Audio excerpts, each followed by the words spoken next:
அஸ்ஸலாமு அலைக்கும் வரஹ்மத்துல்லாஹி வபரகாத்துஹு. தினமும் ஒரு ஹதீஸ்.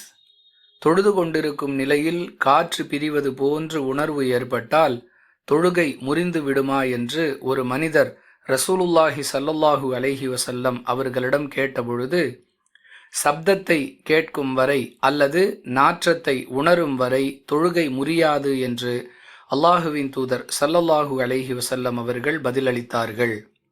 அறிவிப்பவர் அப்துல்லாஹ் பின் ஸைத் ரதியல்லாஹு அன்ஹு. நூல் புகாரி, ஹதீஸ் எண் 2056.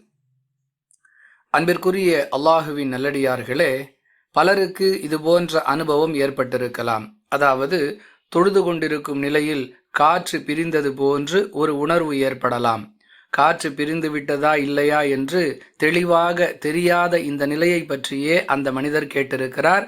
அதற்கு அல்லாஹுவின் தூதர் ஸல்லல்லாஹு அலைஹி வஸல்லம் அவர்கள் சொன்ன பதில், ஒன்று சப்தம் கேட்க வேண்டும் அல்லது நாற்றத்தை உணர வேண்டும். இரண்டும் ஏற்படவில்லை என்றால் அவருடைய தொழுகைக்கு எந்த பாதிப்பும் இல்லை, அவர் தனது தொழுகையை தொடரலாம். அதாவது தொழுகையை பாதிக்கக்கூடிய ஒலு முறியாது என்பது அதன் பொருள். புரிந்து நடந்து கொள்வோம். வாஹிரு தஅவானா அனில் ஹம்துலில்லாஹி ரப்பில் ஆலமீன். அஸ்ஸலாமு அலைக்கும் வரஹ்மத்துல்லாஹி வபரகாத்துஹு.